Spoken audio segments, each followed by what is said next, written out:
Iran Israel পাল্টাপাল্টি হামলার পর এখন বড় প্রশ্ন, যুদ্ধ যদি লেগেই যায় তাহলে ময়দানে কার শক্তি বেশি?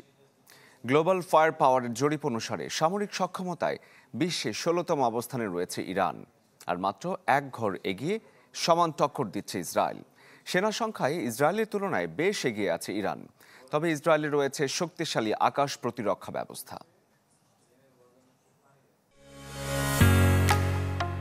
ঢালাইয়ের সেরা প্রিমিয়ার সিমেন্ট।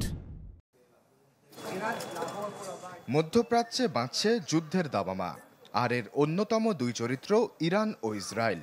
দুই পরাশক্তির লড়াইয়ে কে এগিয়ে, জবাব মিলবে গ্লোবাল ফায়ার পাওয়ারের প্রতিবেদনে। সংস্থাটির জরিপে সামরিক সক্ষমতায় বিশ্বের ১৬তম অবস্থানে ইরান, আর এক ধাপ এগিয়ে সমান টক্কর দিচ্ছে ইসরায়েল। সেনা সংখ্যায় ইসরায়েলের তুলনায় বেশ এগিয়ে ইরান। তেহরানে ৬,১০,০০০ সক্রিয় সেনা রয়েছে, অন্যদিকে ইসরায়েলের আছে ১,৬৯,০০০। রিজার্ভ সেনা সংখ্যায় ইরানের থেকে এগিয়ে ইসরায়েল। দেশটিতে ৪,৬৫,০০০ রিজার্ভ সেনার প্রেক্ষিতে ইরানে আছে ৩,৩৫,০০০।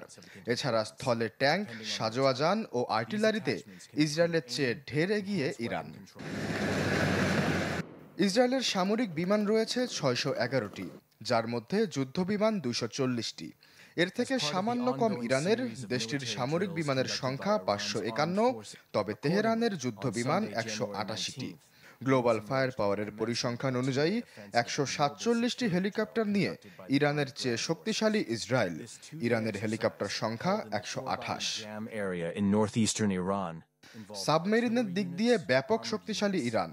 দেশটিতে ২৫টি সাবমেরিন রয়েছে, অন্যদিকে ইসরায়েলের আছে মাত্র 5টি সাবমেরিন। এছাড়া ইসরায়েলের আছে শক্তিশালী আকাশ প্রতিরক্ষা ব্যবস্থা। আয়রন ডোম এবং অ্যারো সিস্টেমের মতো প্রতিরক্ষা ব্যবস্থা রয়েছে দেশটির। অন্যদিকে ইরানের আছে বাবর 373 এবং খোরদাদ।